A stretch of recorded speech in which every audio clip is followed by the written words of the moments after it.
ত্রয়োদশ জাতীয় সংসদ নির্বাচনে নিরঙ্কুশ বিজয়ের মধ্য দিয়ে সরকার গঠন করেছে বিএনপি। ইতিমধ্যে শপথ গ্রহণের পর নতুন সরকার তাদের দায়িত্ব বুঝে নিয়ে মন্ত্রণালয়গুলোতে কাজ শুরু করেছে। সচিবালয়ে নিয়মিত অফিস করছেন প্রধানমন্ত্রী সহ মন্ত্রিপরিষদ সদস্যরা। তারা থাকবেন কোথায়? প্রধানমন্ত্রী তারেক রহমান যমুনায় উঠবেন, এটা অনেকটাই নিশ্চিত। অন্য মন্ত্রীদের ঠিকানা মন্ত্রীপাড়ার ভবন। মন্ত্রীপাড়ার বাড়িগুলোর কি অবস্থা? নতুন মন্ত্রীরা যে বাড়িগুলোতে উঠবেন সেগুলোই বা কতটুকু প্রস্তুত? রাজধানীর হেয়ার রোডের নিলয় ও কলতানের মতো বিলাসবহুল বাংলোগুলো মূলত প্রভাবশালী মন্ত্রীদের জন্য বরাদ্দ থাকে। সরেজমিন গিয়ে দেখা যায় এই বাড়িগুলোতে সৌন্দর্য বর্ধনের কাজ চলমান আছে। ভবিষ্যৎ হোক নিরাপদ, বিনিয়োগ হোক বিশ্বস্ত, আর আমার পছন্দ সল্ট বে। ওয়েলকাম টু সল্ট বে।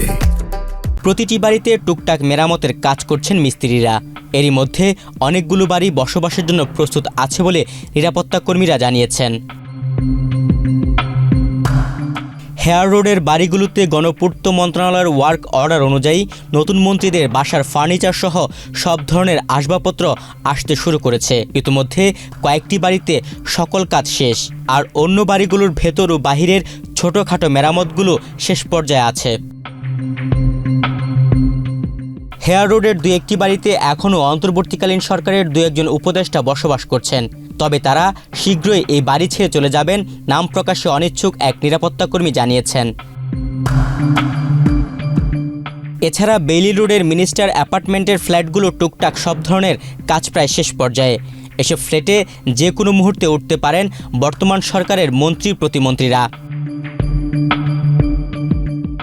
এর আগে গত মঙ্গলবার 16 ফেব্রুয়ারি সচিবালয়ে নতুন মন্ত্রীদের বাসভবন নিয়ে ব্রিফিং করেছেন অন্তর্বর্তীকালীন সরকারের গৃহায়ন ও গণপূর্ত উপদেষ্টা আদিলুর রহমান খান।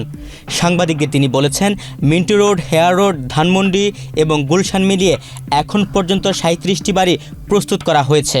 প্রয়োজনে আরও কয়েকটি বাড়ি তৈরি করার প্রস্তুতি চলছে। যদিও মন্ত্রিসভায় ইতিমধ্যে শপথ গ্রহণ করেছেন 49 জন মন্ত্রী ও প্রতিমন্ত্রী। তুহিন ভুইয়া, বাংলাদেশ প্রতিদিন।